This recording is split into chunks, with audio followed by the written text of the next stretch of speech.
The Velthari Imperium had conquered 17 star systems in 3 months. Their bioships pulsed through hyperspace like infected organs, carrying death spores that could sterilize entire worlds. In hours, the Galactic Council's fleets crumbled before weapons that turned living tissue against itself, and panic spread faster than their plague bombs. But the humans were different. Admiral Corvick Threll watched the tactical display from his command throne, mandibles clicking in satisfaction. The blue-white star of Sol burned at the center of the hologram, surrounded by the primitive orbital defenses of Earth's children. Intelligence reports indicated humans possessed no biotechnology worth mentioning. Their ships were crude metal constructs, their weapons simple kinetic projectiles and fusion warheads. They would fall like all the others. Fleet Commander, his aide hissed. We detect unusual transmissions from the human colony worlds. Surrender frequencies. No, my lord. They appear to be broadcasting poetry. Threll's secondary eyes focus on the data stream across 43 human settlements, from the ice mines of Titan to the agricultural domes of Kepler 442b. The same transmission repeated endlessly, a human voice, weathered and defiant, recited verses that made no tactical sense. When the stars burn cold and the void calls our name, we children of Earth shall not bow down in shame. Though darkness may swallow the light from above, we'll kindle new suns with the fire of our love. Primitive death songs, Threll dismissed, but something in the rhythm disturbed him. The Velthari had studied human psychology extensively. They were individualistic, fractured, prone to panic when faced with extinction. Yet these broadcasts suggested coordination, unity, purpose on Earth. In a cramped apartment overlooking the ruins of old Mumbai, Ravi Castellano switched off his recording equipment and rubbed his tired eyes. 3 weeks ago, he'd been an unemployed poet whose verses about human resilience couldn't pay rent. Now his words echoed across the solar system, becoming something he'd never intended, a rallying cry for species survival. The poem had started as therapy. After the Velthari's first attacks reached the outer colonies, Ravi had watched the news feeds, showing entire populations reduced to gray sludge, and something inside him rebelled against despair. He'd written about the things that made humans dangerous, not their technology or their weapons, but their refusal to accept defeat even when logic demanded surrender. General Yasmin Okoro found him there, staring out at Earth's defense grid. The orbital platforms bristled with railguns and missile clusters, pathetic compared to bioships that could regenerate faster than conventional weapons could damage them. The governments want to evacuate the core worlds, she said without preamble. Fall back to the outer rim, regroup. Hope the Velthari get bored, will you? Okoro's smile was sharp as broken glass. Your poem's been broadcasting for 16 hours. We've received responses from every human settlement in known space. Not requests for evacuation orders, volunteer registrations for military service. She activated her wrist display, showing flood after flood of data, farmers abandoning crops to jury-rigged weapons, scientists sharing biowarfare countermeasures developed in kitchen laboratories, children too young to fight recording their own versions of Ravi's verses, adding new stanzas about dead worlds that would bloom again. They're not just hearing poetry, Okoro continued, they're hearing themselves. Every line about refusing to yield, about finding strength in unity. That's not mystical nonsense. That's tactical doctrine. Ravi stared at the endless stream of human defiance. His words had become more than literature. They'd become DNA code for resistance, spreading through human consciousness like the Velthari spore spread through flesh. But instead of death, they carried something far more dangerous, hope armed with fury. Above them, the first Velthari scout ships materialized at the edge of Sol system, their hulls pulsing with bioluminescent threat displays. Long-range sensors detected the massive fleet massing behind them, hundreds of bioships, prepared to deliver humanity's extinction. How long before the main force arrives? Ravi asked. 72 hours. He nodded, already composing new verses in his mind. If his words could unite humanity's scattered children, perhaps they could do something else. Perhaps they could teach an entire species how to die in a way that would terrify gods. The Velthari had never faced an enemy that turned poetry into warfare. They were about to learn why humans had conquered their own world, long before they reached for the stars. The first human ship to engage the Velthari was a converted mining hauler, called Defiant Verse, commanded by Captain Ellen Avas and crewed by volunteers who'd answered Ravi's broadcast. They encountered the alien bioship Flesh Render near Jupiter's trailing Lagrange point, where the Velthari had established a forward observation post. Target approaching optimal firing range. Reported Weapons Officer Marcus Okafor, his fingers dancing over jury-rigged controls. The Defiant Verse had been stripped of mining equipment, fitted with every weapon Earth's desperate shipyards could provide: railguns, salvage from orbital defense platforms, nuclear torpedoes from decommissioned submarines, even experimental plasma conduits designed for asteroid processing. The Velthari bioship resembled a massive internal organ more than any human concept of spacecraft. Its hull writhed with independent motion, covered in what looked like infected pustules that occasionally burst to release clouds of luminescent spores. Scanner readings showed internal structures that defied comprehension chambers that served simultaneously as weapons batteries, reproductive organs, and neural processing centers. No response to standard communication frequencies, reported Communications Officer Zara Oduya, broadcasting Ravi's poem on all channels. We are the children of a world that burned us strong, forged in the fire of a billion years of wrong. You think us weak because we bleed, because we die, but death just makes us hungrier to fly. Captain Voss watched her crew work with grim satisfaction. 3 days ago, these people had been strangers: a cargo hauler captain, a weapons designer, a communications technician who'd volunteered after watching her home colony die. Now they moved with synchronized purpose, united by words that had somehow rewired human cooperation at the genetic level. The Flesh Render responded by extending barbed tendrils that terminated in pulsing weapon nodes. Bioelectric discharges crackled along its hull as internal organs rearranged themselves into attack configuration. When it fired, the weapon defied human understanding of physics: a stream of metallic organisms that moved like liquid mercury, but bit like acid. Evasive maneuvers, Voss commanded, but the bioweapon wrapped around their starboard hull like living chains. Metal screamed as the organisms began converting ship matter into more of themselves, spreading across the Defiant Verse's armor like infection. Hull breach in sections 7 through 12, Okafor reported, his voice steady despite proximity alerts screaming throughout the bridge. Biomatter is consuming our forward armor. Voss has studied every available report on Velthari. Weapons, their biotechnology turned enemy resources against themselves, converting ships into feeding grounds for viral weapons that grew stronger with each victory. Standard tactical doctrine called for immediate retreat when biocontamination occurred. Instead, she activated the ship's intercom. All hands, prepare for ramming speed. Engineering, overload the plasma conduits. Captain, that'll trigger a core breach, Chief Engineer Pablo Morales warned from the engine room. Exactly, Voss smiled, reciting the next stanza of Ravi's poem. Though our ships may burn and our bodies turn to dust, we'll make our ending. Count this much as just. The crew understood. They'd absorbed the poem's message so completely that self-sacrifice had become tactical advantage. As the Defiant Verse accelerated toward the bioship, its infected hull sections began converting ship mass into energy, but instead of weakening the vessel, the crew had designed the conversion to feed directly into their overloading plasma drives. The Velthari captain, Corvic Threl's cousin Vextaron Threl, watched with growing alarm as scanner readings showed the human ship's power output climbing beyond survivable levels. The mammals should have been fleeing or surrendering, not embracing mutual destruction with what appeared to be religious fervor. Human vessel, you are contaminated, Vextar transmitted. Submit to cleansing and your death will be swift.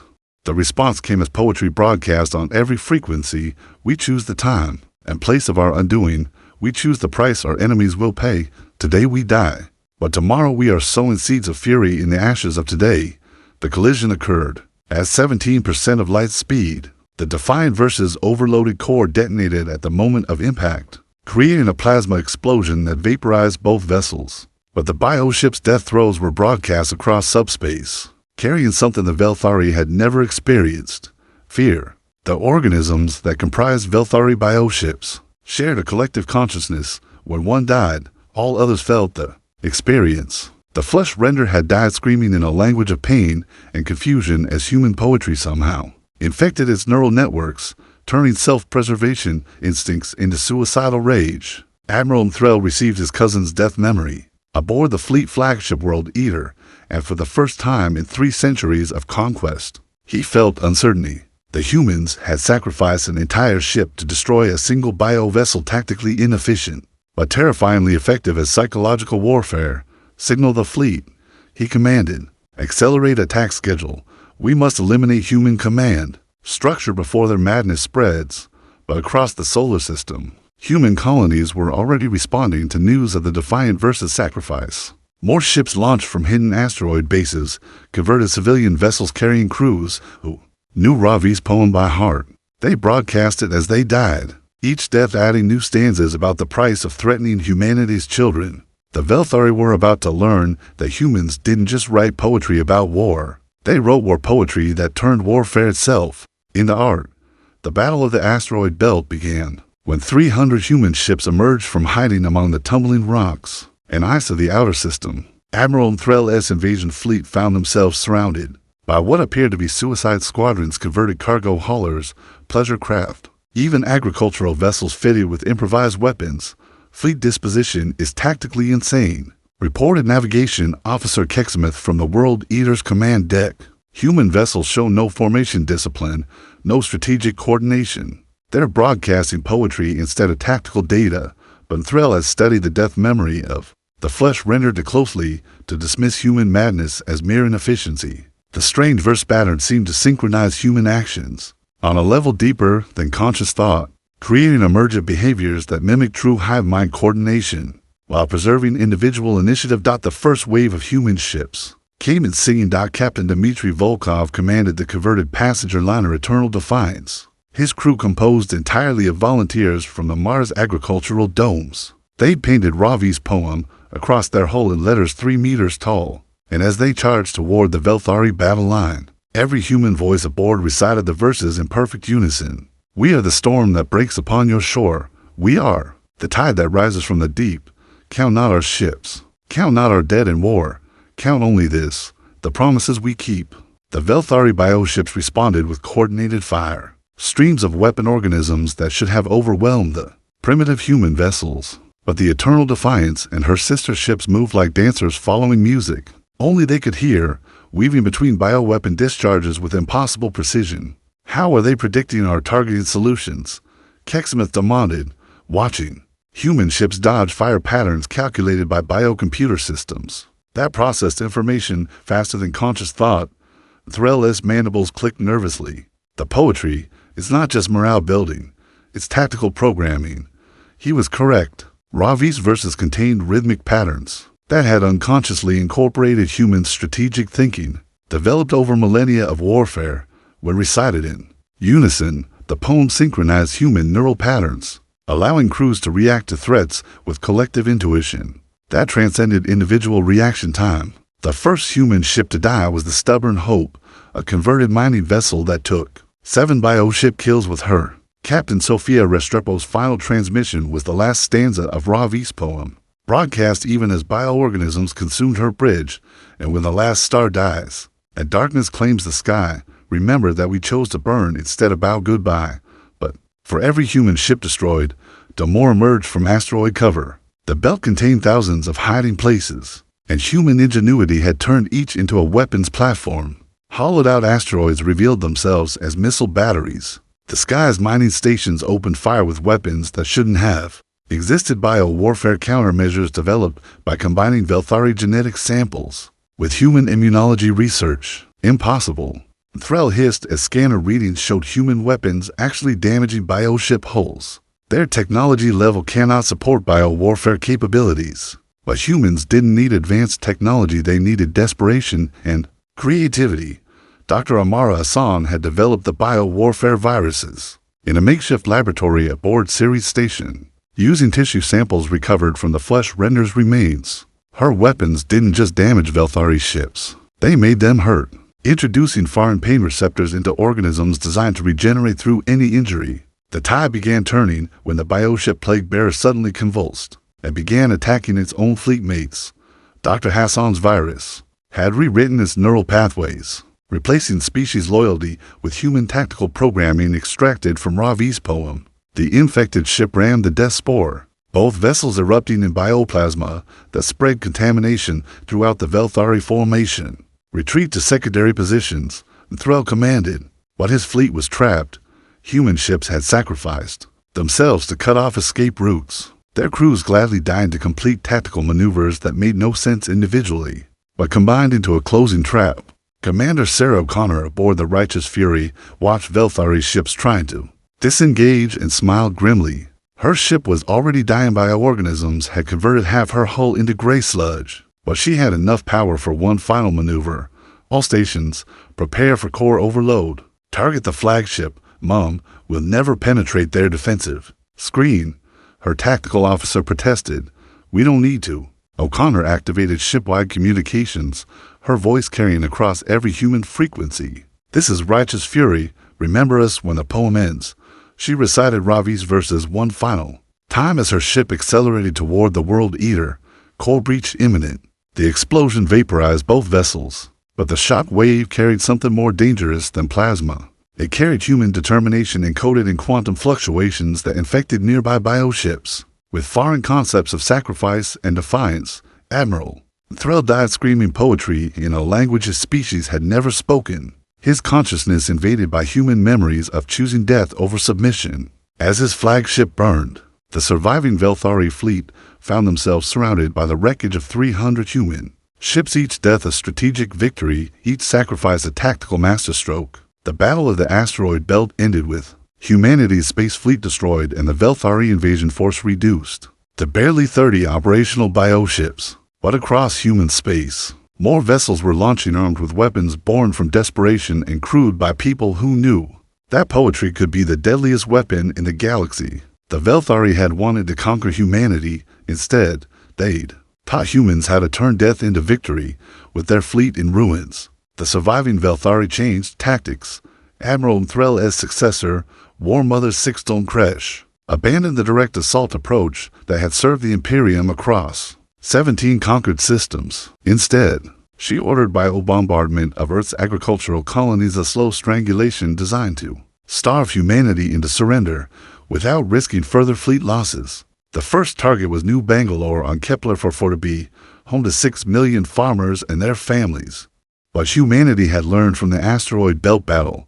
When conventional weapons failed, humans weaponized everything else. Dr. Yuki Tanaka worked in a laboratory carved from New Bangalore's bedrock, her research team racing against biological extinction. They discovered something remarkable about Velthari organisms the alien biomatter responded to. Specific sound frequencies, particularly rhythmic patterns that disrupted cellular cohesion. The poem, she explained to Governor Rajesh Patel, as contamination spread across the planet's surface. Ravi's verses contain acoustic signatures that interfere with Velthari neural networks. We can modify the frequency patterns, broadcast them through our communication arrays. Will this stop the bioweapons? Better, it'll turn them against each other. Above New Bangalore's dying atmosphere, human ships to damage for space combat had crash-landed to serve as improvised broadcast stations. Captain Marcus Chen's destroyer Broken Wing lay twisted among the colony's ruins, her crew working frantically to modify communication arrays while bioorganisms consumed everything around them. Transmission ready, reported Communications Officer Lisa Park, her hands bleeding from chemical burns. The bioweapons had reached their position. Gray sludge creeping under sealed doors. Like liquidated death. Chen activated planetary communications. Ravi's poem began broadcasting on frequencies specifically tuned to Velthari biological systems, but modified with harmonic overlays developed by Dr. Tanaka's team. The effect was immediate and horrifying across New Bangalore's surface. The consuming organisms stopped advancing, then they began consuming each other, their programmed hunger turning inward as modified poem frequencies rewrote their target identification protocols. The gray sludge writhed and screamed a sound like metal tearing that carried across radio waves, as millions of weapon organisms devoured themselves in cascade failures. War Mother Sixtel received the reports from her command bioship with growing alarm. The humans had somehow weaponized their primitive poetry, turning it into a virus that infected Velthari biotechnology at the most fundamental level. Worse, they were broadcasting the modified frequencies from every surviving transmitter, creating interference patterns that disrupted bioship operations across multiple star systems. How is this possible? She demanded of her science-cast advisors. Poetry cannot affect biological warfare systems, but senior bioengineer Val had been studying human cultural patterns since the first encounters. Not poetry as art, War Mother. Poetry is applied psychology. Humans have developed verse patterns that synchronize neural activity across their entire species. When modified acoustically, these patterns can synchronize any neural system including ours. The revelation terrified her. The Velthari Imperium's greatest strength was their biotechnology. Organisms bred and designed over millennia to serve as weapons, ships, and tools. If humans could turn that advantage into weakness through acoustic manipulation, the entire war paradigm shifted. She ordered immediate sterilization of infected bioships, but the contamination had spread too far. On Kepler 4b, the surviving human population emerged from underground shelters to find their world's surface covered with neutralized biomatter that could be processed into agricultural fertilizer. The dying planet began to bloom again. General Yasmin Okoro received the victory reports from Earth Command, but her expression remained grim. How many colonies did we lose in the initial bombardment? 17 worlds, 43 million dead, reported intelligence officer David Kowalski. But the survivors are already implementing Dr. Tanaka's acoustic protocols. The Velthari can't use bioweapons against any world with functioning communication systems. At worlds without communications, Kowalski's silence answered the question. The Velthari had learned to target broadcasting stations first, leaving populations defenseless against bio-bombardment. Millions had died in the 3 days since the new tactics began. Entire colonies reduced to sterile ash, but their deaths weren't meaningless. Each lost world provided data on Velthari weapon systems, biological samples that human scientists used to develop increasingly sophisticated countermeasures. Dr. Hassan on Ceres Station had created bioweapons that specifically targeted Velthari neural tissue. Dr. Rodriguez on Europa had developed acoustic frequencies that caused bioships to attack their own fleet mates. The war had become a race between Velthari adaptation and human innovation, with both sides paying in blood and entire worlds. But humans had one advantage the aliens couldn't counter. They were willing to sacrifice everything, including their own species' survival, to ensure their enemies paid an even higher price. Ravi Castellanos watched the casualty reports from his apartment overlooking the ruins of old Mumbai, his hands shaking as he composed new verses. His poem had become humanity's deadliest weapon, but each victory cost millions of lives. The weight of unintended consequences pressed down on him like the gravity of dying stars. He began writing again, not poetry this time, but tactical doctrine, disguised as verse.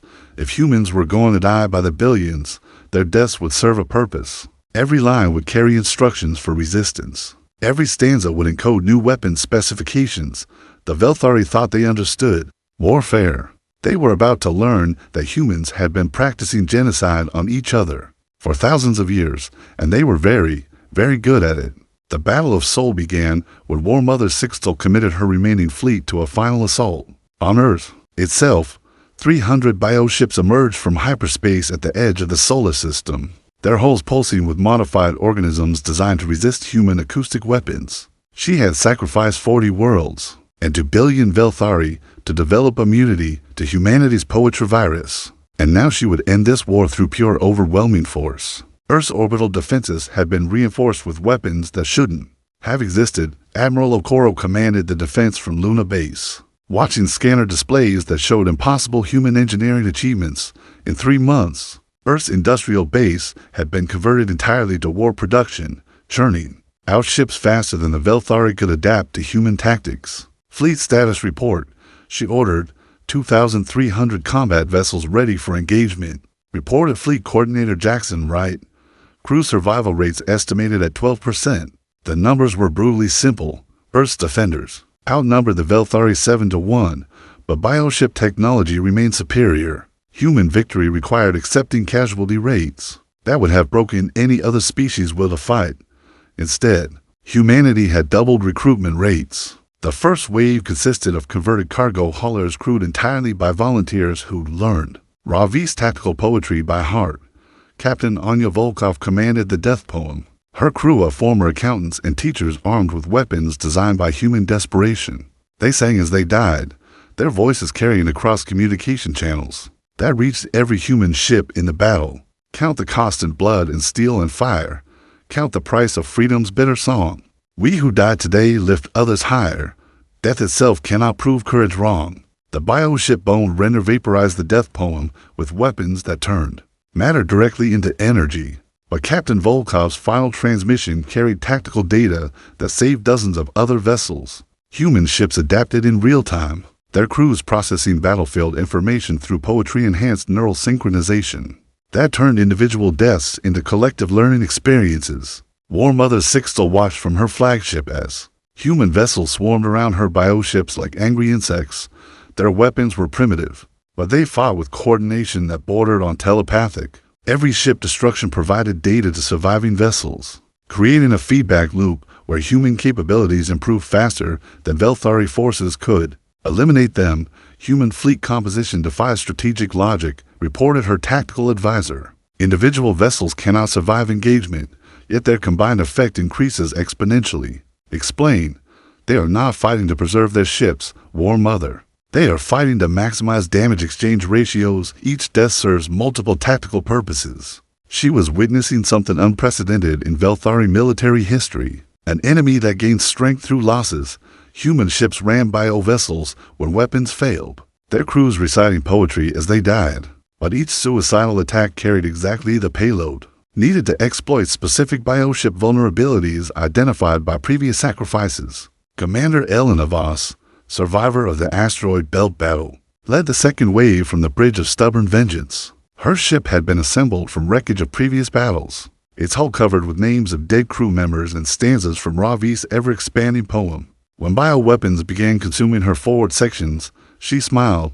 Engineering, override. Safety protocols. Channel life support power to weapons. Mom will suffocate in minutes. Chief Engineer Pablo Santos warned. Then we'd better make those minutes count. Voss activated shipwide communications. All hands, final stanza.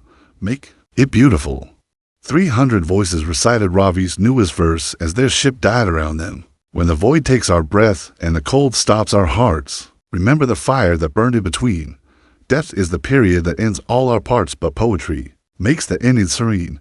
The stubborn vengeance ran the bioship Soul Eater at ramming speed, both vessels erupting in plasma that carried human acoustic frequencies into the Velthari formation. Nearby bioships began convulsing as modified poem patterns invaded their neural networks, turning their weapons against fleetmates.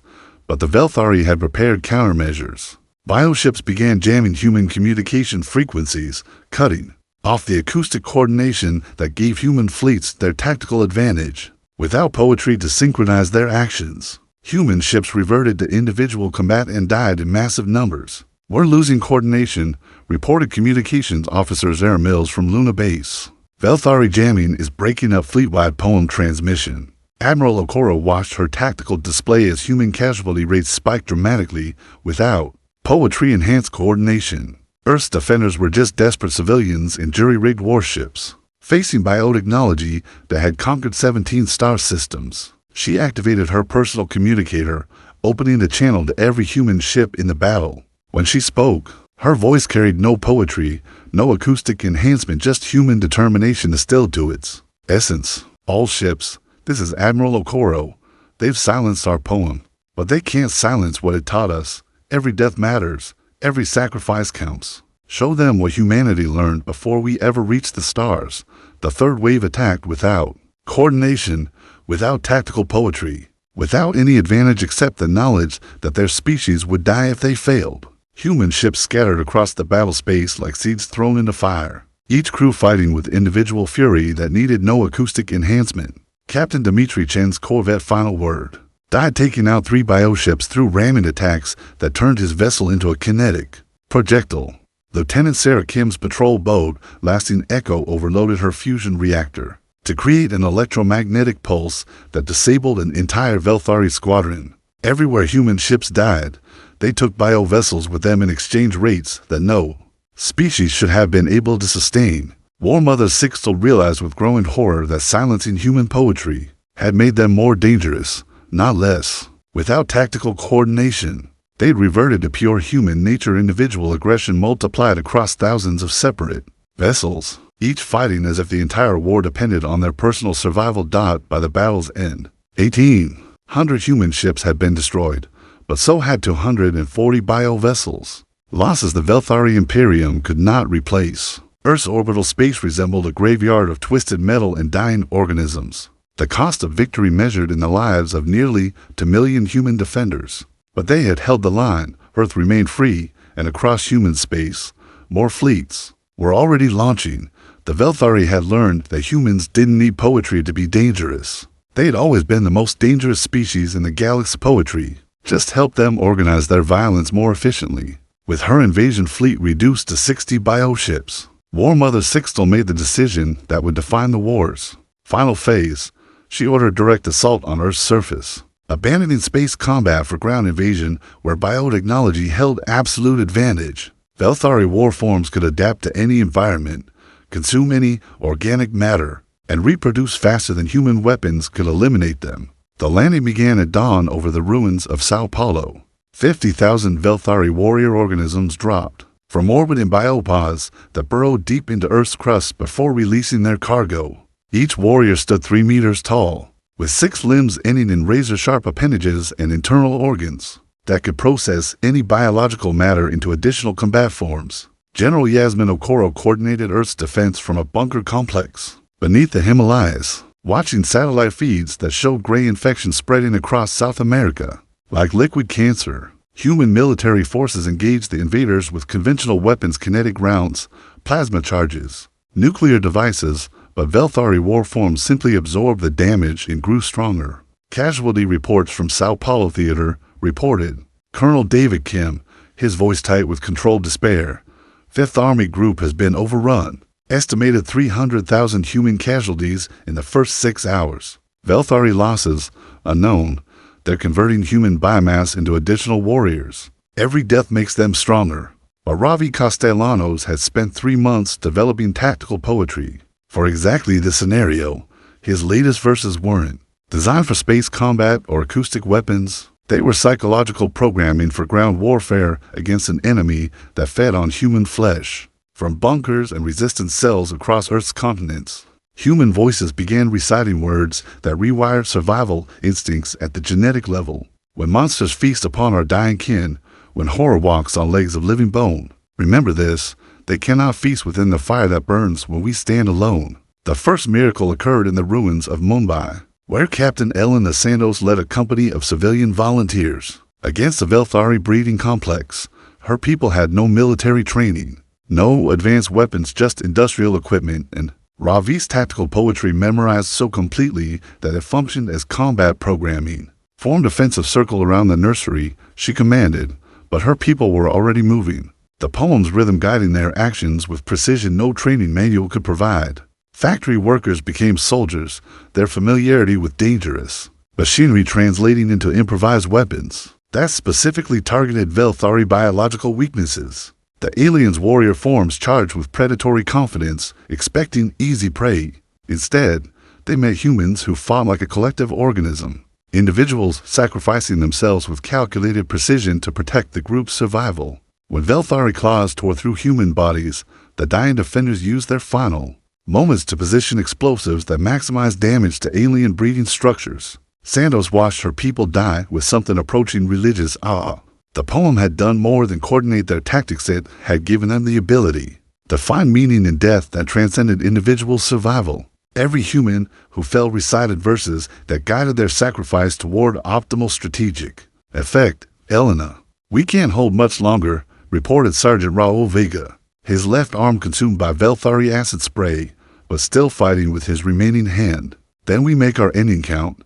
Santos activated the demolition charges they planted throughout the complex, her voice carrying over squad communications as the building came down. Remember us in the next verse, Ravi. The Mumbai complex collapsed, taking 3,000 Velthari warforms with it. But similar battles raged across Earth's surface. In Beijing, Colonel Zhang Wei's armored division held the city center for 36 hours before being overwhelmed, their sacrifice buying time for civilian evacuation. In London, Major Catherine O'Brien led urban guerrilla warfare that turned the city's ruins into a killing ground where human knowledge of local terrain offset Velthari biological advantages. But the aliens adapted faster than humans could develop countermeasures. War Mother Sixtel modified her warriors with each engagement, breeding forms specifically designed to counter human tactical poetry. She created organisms that could mimic human voices, broadcasting false verses that disrupted defensive coordination. She developed bioweapons that targeted human neural tissue, preventing the psychological synchronization that made Ravi's poetry effective. By the war's seventh day, Velthari forces controlled 60% of Earth's surface. Human resistance concentrated in underground complexes where bioweapons had limited effectiveness. But starvation and despair took their own toll. Billions had died, and survivors faced the slow extinction of their species. That's when Dr. Yuki Tanaka made her final breakthrough. Working in a laboratory carved from Antarctic bedrock, she had been studying captured Velthari genetic material for months, looking for vulnerabilities that conventional weapons couldn't exploit. Her discovery was elegant in its simplicity. Velthari organisms possess perfect memory at the cellular level, meaning they never forgot any experience, including pain. I can modify Ravi's acoustic frequencies to target their memory centers, she explained to General Okoro during their final communication, not just current neural patterns, but stored memories of every injury, every death they've experienced.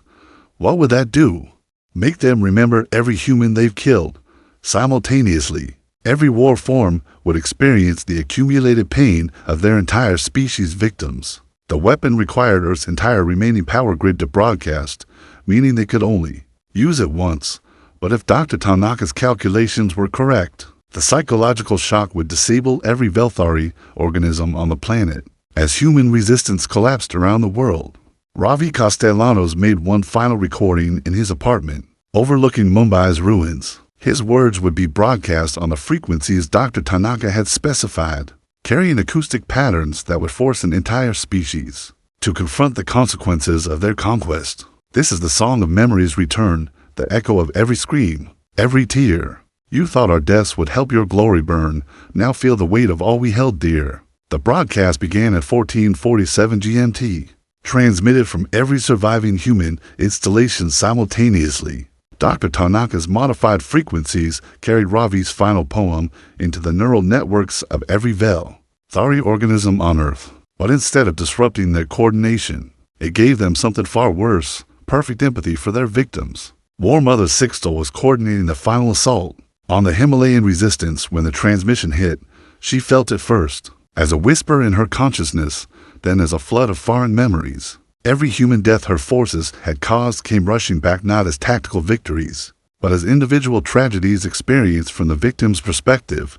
She felt the terror of children watching their parents dissolved by bioweapons. She experienced the despair of parents unable to protect their families. She lived through the final moments of every human defender who had died reciting poetry, their words now burning in her mind with the force of absolute truth. Across Earth's surface, 60,000 Velthari war forms stopped fighting simultaneously.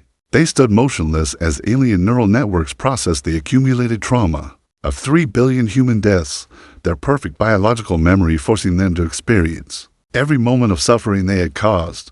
The psychological shock was devastating.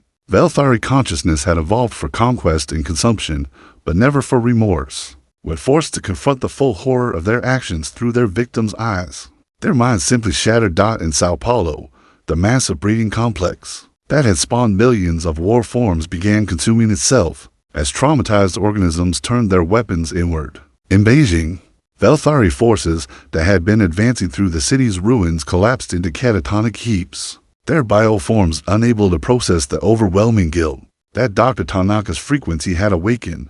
War Mother Sixtel tried to broadcast, override commands to her forces, but her own consciousness was fragmenting under the weight of human memories. She had personally ordered the sterilization of 17 star systems, but now she experienced each death as if it were her own family being murdered.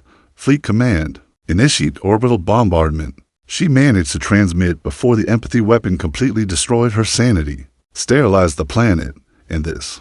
But her bioships had been crewed by organisms that shared her consciousness network. When she broke, they broke with her.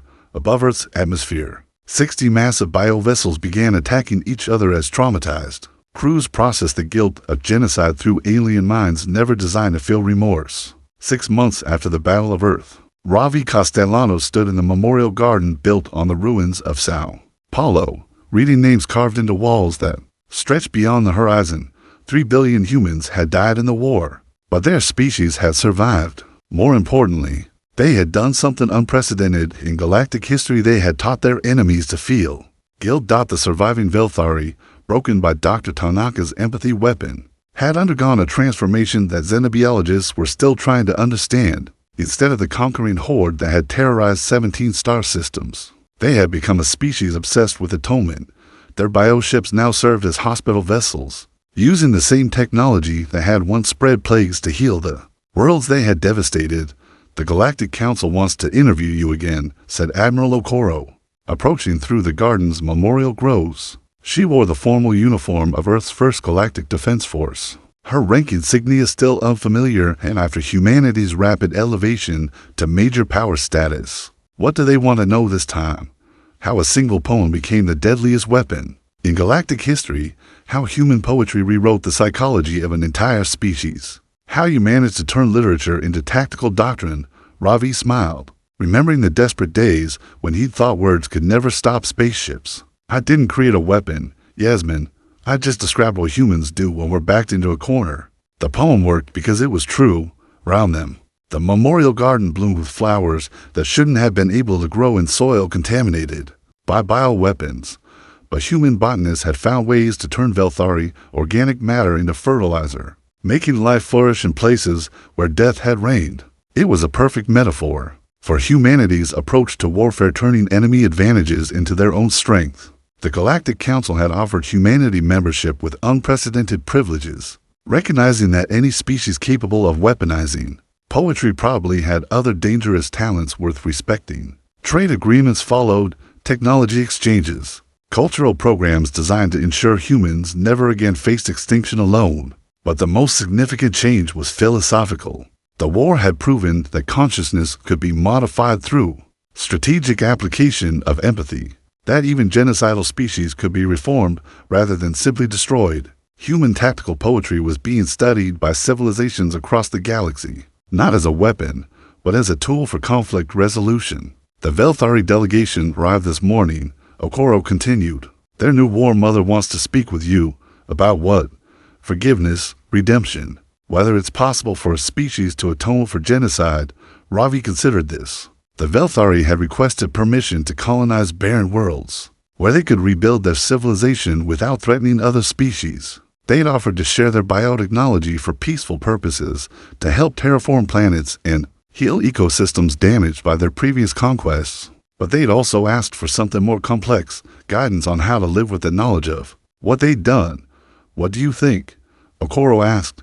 "Can genocidal aliens learn to write poetry instead of practicing war?" "Everyone can learn to write poetry," Ravi replied. "The question is whether they can learn to write good poetry. Poetry that builds instead of destroys, poetry that connects instead of conquers." Above them, the sky showed the first artificial Aurora memorial light display that painted Ravi's verses across Earth's atmosphere. Every evening at sunset, children born after the war learned to recite the tactical poems as nursery rhymes, never knowing that their bedtime stories had once been weapons. Capable of rewriting alien consciousness, the human species had survived its first contact with galactic civilization, but more importantly, they had changed the nature of that civilization.